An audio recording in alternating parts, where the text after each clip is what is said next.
Okay guys, तो आगे हम लोग करने वाले हैं जो MPPSC असिस्टेंट प्रोफेसर में 2022 का पेपर जनरल स्टडीज़ जिसमें MPG के पूछा जाता है, उसके जो बाद के 25 क्वेश्चंस है हम लोग वो करने वाले हैं।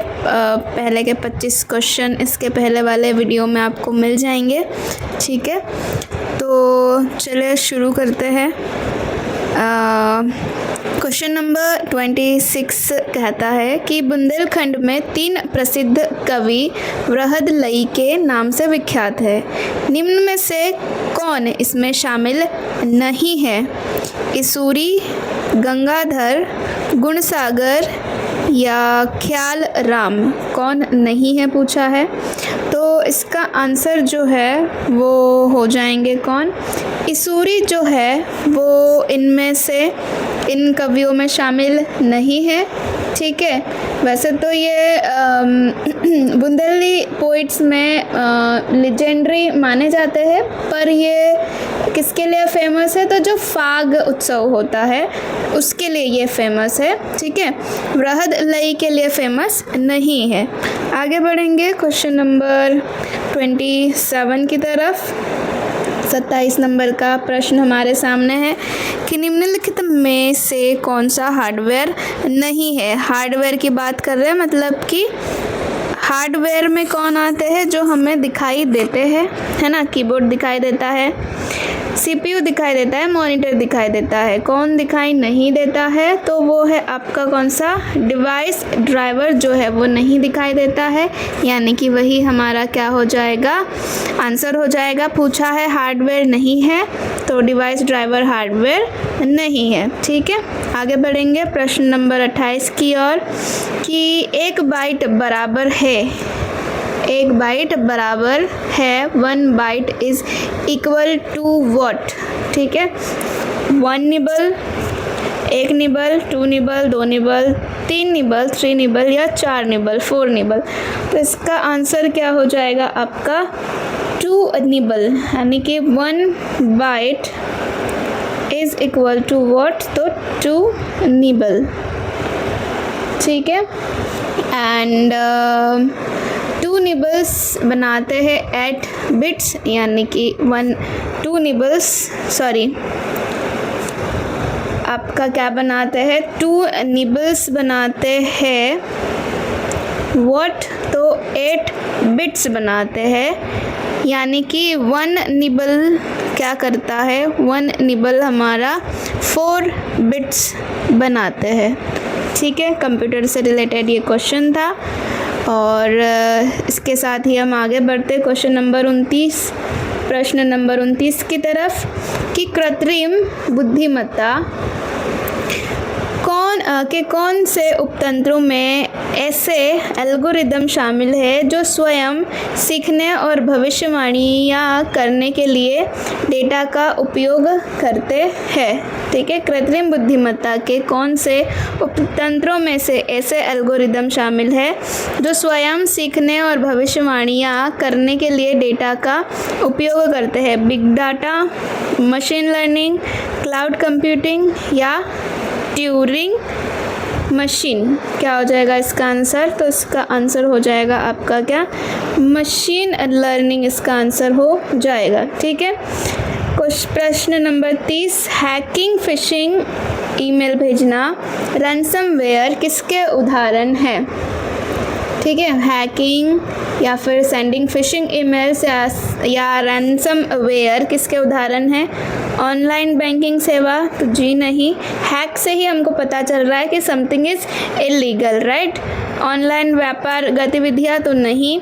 साइबर क्राइम गतिविधियाँ या फिर सरकार की ऑनलाइन सेवाएं, तो सरकार की ऑनलाइन सेवा भी नहीं है। इसका उत्तर हो जाएगा क्या? साइबर क्राइम गतिविधियाँ, ठीक है। प्रश्न नंबर 31 की तरफ बढ़ते हुए आपके सामने है कथन और कारण का एक प्रश्न कि मध्य प्रदेश के उत्तर पश्चिम भाग पर कटीले वन एवं झाड़ियाँ पाई जाती है। उत्तर पश्चिम बोले मतलब कहेंगे तो ये वाला जो हिस्सा है इसका, है ना, मध्य प्रदेश का यही होगा उत्तर पश्चिम, यानी कि जो राजस्थान से सटा हुआ होता है। तो अगर राजस्थान से सटे हुए की बात कर रहे हैं हम, तो कटीले एवं झाड़ियाँ पाई जाना मुमकिन है ना। आगे है मध्य प्रदेश का पश्चिम उत्तर भाग अर्ध शुष्क जलवायु का क्षेत्र है, ठीक है, अर्ध शुष्क जलवायु का क्षेत्र है। बताइए क्या हो जाएगा। तो जी हाँ, ये तो मतलब अगर आपने बेसिक आपको नॉलेज भी है जियोग्राफी का तो आप इसको आसानी से कर सकते हो, ठीक है। तो इसका उत्तर क्या हो जाएगा कि दोनों आपका जो कथन और कारण है दोनों ही क्या है, सही है, और जो आपका कारण है वो सही स्पष्टीकरण है, यानी कि आपका ए वाला जो है इसका आंसर हो जाएगा। ए और आर दोनों ही सही है और आर ए का सही स्पष्टीकरण है। 32वें पे चलेंगे हम लोग कि विंध्याचल, ये आपका जियोग्राफी यानी कि भूगोल से प्रश्न था। विंध्याचल श्रेणी के विषय में निम्नांकित में से क्या सही नहीं है पूछा है, ठीक है। पहला है कि यह गंगा और नर्मदा अपवाह तंत्रों की जल विभाजक है, नहीं है पूछा है, ठीक है। यह एक क्रमबद्ध ऊंची श्रेणी के रूप में नहीं है। यह श्रेणी पूरी लंबाई में विंध्यन शैलों से बनी है, या फिर इसका दक्षिणी ढाल तीव्र है, ठीक है। तो इसका आंसर क्या हो जाएगा आपका ऑप्शन नंबर सी इसका हो जाएगा राइट। केसिव्य विंध्या रॉक्स यानी कि विंध्यन शैलो यानी कि पत्थर रॉक्स से फॉर्म है पूरी की पूरी जो पहाड़ी है, तो जी नहीं, इसमें मिक्स्ड है, ठीक है। अलग अलग रॉक फॉर्म्स इसमें, मतलब अलग अलग टाइप के रॉक्स इसमें क्या होते हैं, पाए जाते हैं, जैसे सैंडस्टोन है, लैमस्टोन है ना। सिर्फ विंध्यन रॉक्स से ये बनी हुई नहीं है, ठीक है। आगे बढ़ेंगे, बाकी सब भी आप देख लीजिए ऑप्शन, बाकी सारे सही है कि यह गंगा और नर्मदा अपवाह तंत्रों की जल विभाजक है, ठीक है। और हाँ ना, देखो गंगा और नर्मदा के बीच में ही आ रही है, हम किसकी बात कर रहे हैं, तो नर्मदा नदी है आपकी, उसके नॉर्थ में विंध्याचल है और उसके साउथ में सतपुड़ा है, ठीक है। विंध्या के ऊपर क्या आ जाएगी आपकी, गंगा आ जाएगी। तो गंगा और नर्मदा में एक डिवाइड का काम कौन करता है, तो आपका विंध्याचल रेंज जो है वो डिवाइड का काम, उनके नदियों का डिवाइड, मतलब उनके जो ट्रिब्यूटरीज हैं उनके बीच में डिवाइड का काम करता है, ठीक है। चलिए आगे बढ़ेंगे कि मध्य प्रदेश के शीतल पानी, गीधरी, धौरली एवं जट्टा निम्नलिखित में से किस खनिज से संबंधित है। बॉक्साइट से, मैग्नीज से, चूना पत्थर से या तांबे से, ठीक है। किस खनिज से संबंधित है ये चारों चीज़ें, तो इसका उत्तर आपका क्या हो जाएगा, डी तांबा यानी कि कॉपर, ठीक है, कॉपर से संबंधित है। चलिए आगे बढ़े। ओके, क्वेश्चन नंबर देखो 2-3 ये किससे आ गया आपका, मिनरल्स से आ गए है ना, कि मध्य प्रदेश के मिनरल्स के बारे में, ठीक है, रिसोर्सेज के बारे में। आगे बढ़ेंगे तो हाँ, रिसोर्सेज वगैरह भी इम्पॉर्टेंट है एमपी के। जनवरी माह में मध्य प्रदेश के निम्नांकित में से किस भाग में औसत तापमान अन्य क्षेत्रों की अपेक्षा अधिक होती है। कब पूछा है, जनवरी माह के लिए पूछा है। मध्य प्रदेश का कौन सा एरिया क्या रहता है, बाकियों से ज़्यादा क्या रहता है, हॉट रहता है, ठीक है। तो इसका जो आपका उत्तरी भाग होगा, पूर्वी भाग होगा, दक्षिणी भाग होगा या पश्चिमी भाग होगा, तो इसका आंसर क्या हो जाएगा आपका, जो साउथर्न पार्ट है मध्य प्रदेश का, ठीक है, दक्षिणी भाग है, वहाँ पर औसत तापमान अन्य क्षेत्रों की अपेक्षा अधिक होता है, ठीक है। चलिए आगे बढ़ेंगे। नेक्स्ट है हमारे पास में क्वेश्चन नंबर 35। तो 35 क्या कहता है कि मध्य प्रदेश में एक जिला एक उत्पाद ODOP पहल का उद्देश्य क्या है इसका उद्देश्य, कृषि प्रसंस्करण और बाजार विकास को प्रोत्साहित करना, ग्रामीण क्षेत्रों में रोजगार के अवसर को सृजन करना, या फिर दोनों, या फिर इनमें से कोई नहीं, ठीक है। तो तो इसका जो उत्तर है वो क्या हो जाएगा, दोनों ए और बी जो है वो सही है, यानी कि हमारा सी वाला जो है हो जाएगा। ठीक है, चलिए आगे बढ़ेंगे। क्वेश्चन नंबर 36 की और 36 की तरफ बढ़ेंगे हम लोग कि स्थिर मूल्य, ठीक है, कांस्टेंट प्राइस वर्ष 2011-12 के आधार पर वर्ष 2022-23 में मध्य प्रदेश में प्रति व्यक्ति शुद्ध आय अग्रिम अनुमान कितनी रही है। ठीक है, आपका क्या पूछा है, per capita income in Madhya Pradesh in the year 2022 advance, अग्रिम अनुमान मतलब एडवांस्ड एस्टीमेट्स कितनी रही है। ठीक है, आपका ए वाला, बी वाला, सी वाला या डी वाला, तो इसका आंसर जो है वो क्या हो जाएगा, बी इसका आंसर हो जाएगा। पर कैपिटा इनकम से भी इन्होंने पूछ लिया, देखो। चलिए 37 क्वेश्चन नंबर देखेंगे कि नवाचार संचालित उद्यमशीलता संस्कृति को बढ़ावा देने के लिए मध्य प्रदेश सरकार ने डैश लॉन्च की है। क्या लॉन्च किया है, तो नवीकरणीय ऊर्जा नीति 2022 या औद्योगिकी प्रोत्साहन नीति 2021 या फिर MSME विकास नीति 2021 या फिर मध्य प्रदेश स्टार्टअप नीति 2022। ठीक है, क्या चीज़ का मतलब हम यहाँ पर क्या कर रहे हैं, Madhya Pradesh startup policy and implementation scheme 2022 की बात कर रहे हैं, यानी कि हम डी की बात कर रहे हैं। आंसर हो जाएगा डी वाला। आगे बढ़ेंगे हम लोग क्वेश्चन नंबर 38 की तरफ कि मध्य प्रदेश के निम्नलिखित कोयला क्षेत्रों के युग्मों में से किस युग्म में अद्विकोकर कोयले का भंडार पाया जाता है। ठीक है, किसमें से, आपका जिसको हम क्या कह सकते हैं, सेमी कोकिंग कोल। ठीक है, तो सिंगरौली उमरिया, पेंच कान्हा पत्थरखेड़ा, सोहागपुर पेंच कान्हा या फिर सिंगरौली सोहागपुर, तो इसका उत्तर जो है वो क्या हो जाएगा, आपका सिंगरौली उमरिया इसका आंसर हो जाएगा। ठीक है, चलिए आगे बढ़ेंगे क्वेश्चन नंबर 39 की तरफ देखते हैं। क्या पूछा है कि मध्य प्रदेश में ग्रीष्म ऋतु में निम्नलिखित में से कौन सी विशेषता नहीं पाई जाती है। हवाएं उत्तर पश्चिम से दक्षिण पूर्व, उत्तर पश्चिम दैट इज इधर से इधर, है ना, दक्षिण पूर्व की ओर हवाएं प्रवाहित होती है। ग्रीष्म ऋतु में धूल भरी आंधियाँ चलती है, नहीं बोला है। मार्च के बाद तापमान में वृद्धि होने लगती है, या फिर अप्रैल एवं मई में आर्द्रता सामान्यतः से कम होती है। ठीक है, बताइए क्या होगा इसमें, इसका उत्तर जो है वो हो जाएगा क्या, कि आपका जो गर्मी में हवाएं जो है वो उत्तर पश्चिम से दक्षिण पूर्व की ओर प्रवाहित होती है। ये स्टेटमेंट जो है वो गलत हो चुका है, बाकी तीनों जो है वो क्या है, राइट है।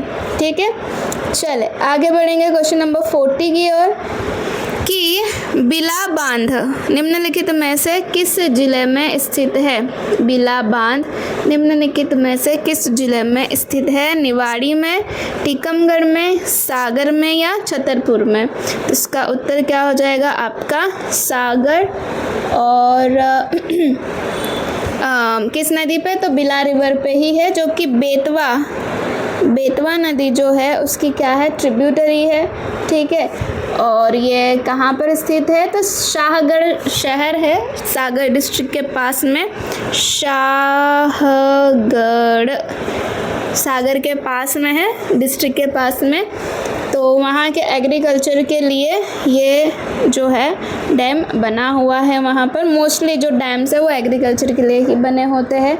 ठीक है, आगे बढ़ेंगे। 41 संत रविदास ग्लोबल स्किल पार्क की स्थापना के लिए किस देश ने मध्य प्रदेश सरकार के साथ सहयोग किया है। देश ने, ठीक है, देश ने जापान, सिंगापुर, चीन या संयुक्त राज्य USA। ठीक है, तो इसका आंसर क्या हो जाएगा आपका सिंगापुर इसका आंसर हो जाएगा।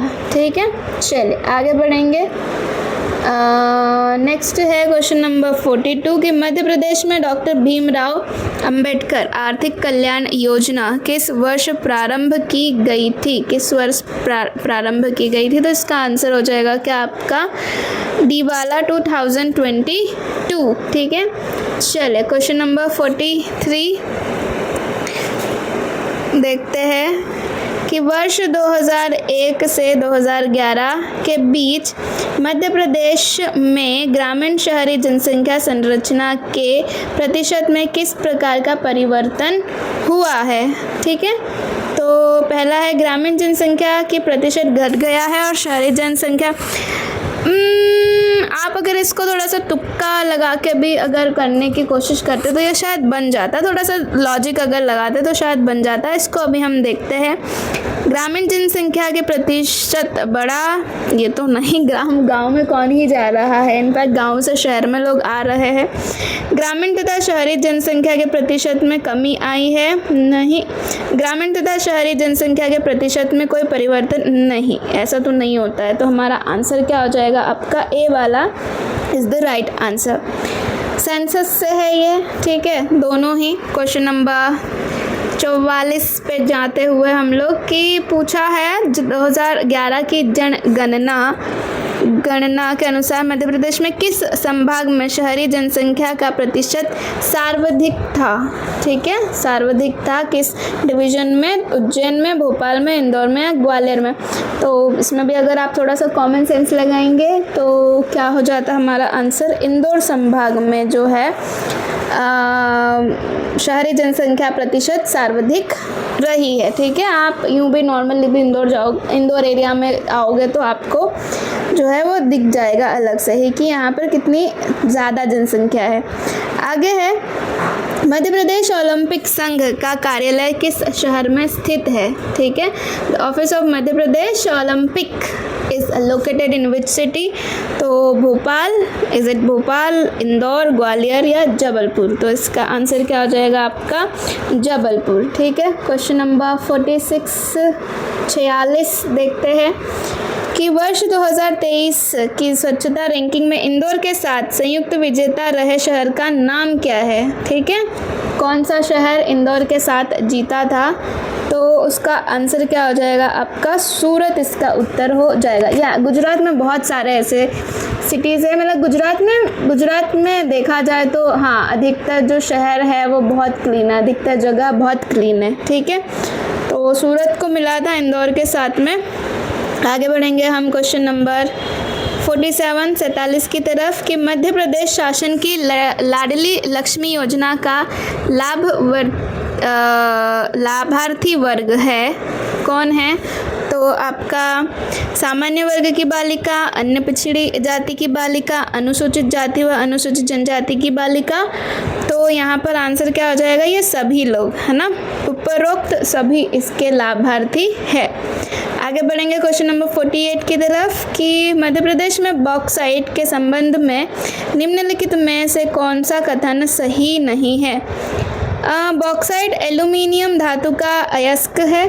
ठीक है, कौन सा सही नहीं है पूछा है कि बॉक्साइट एल्यूमिनियम धातु का अयस्क नहीं है। उत्तम कोटि का बॉक्साइट मैकल पठार पे संचित है। बेहर पठार बॉक्साइट भंडार के लिए प्रसिद्ध है। वर्ष 21-22 में बॉक्साइट उत्पादन में यह राज्य देश में प्रथम स्थान पर था। क्या बोला है? नहीं है। ठीक है, तो इसका आंसर क्या हो जाएगा आपका? डी वाला इसका आंसर हो जाएगा, बिकॉज कौन था आपका बॉक्साइट उत्पादन में प्रथम?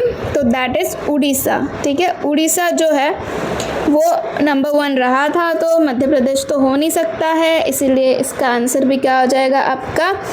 डी वाला इसका आंसर हो जाएगा। बाकी सब जो स्टेटमेंट्स है वो आप देख लो, पूछ भी सकता है कुछ और तरीके से, है ना, तो बाकी सब सही है, डी वाला गलत है।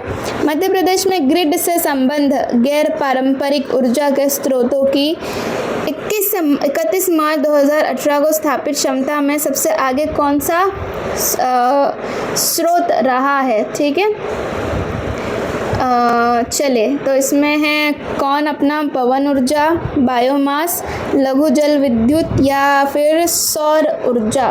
ठीक है, तो अगर आप देखो ना एमपी में आपको क्या चीज़ें बहुत ज़्यादा दिखेंगी, तो that is wind mills, wind power, है ना।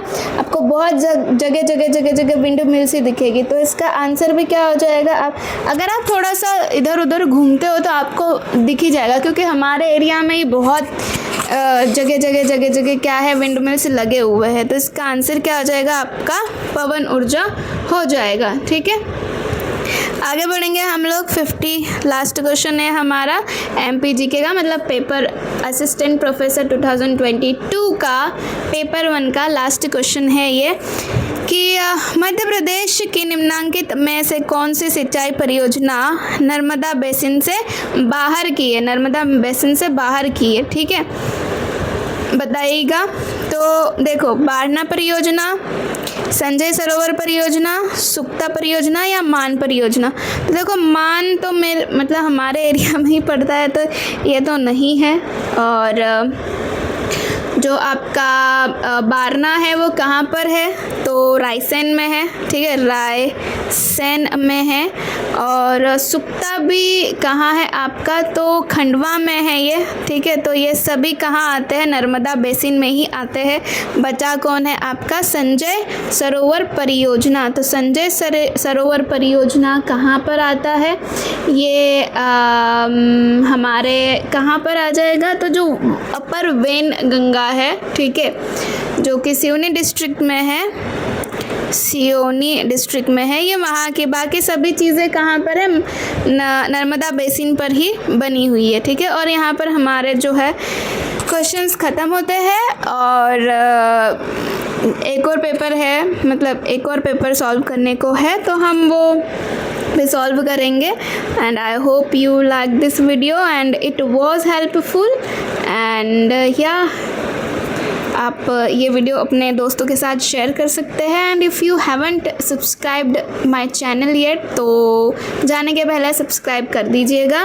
And that's it for today. I will see you in my next video. Bye.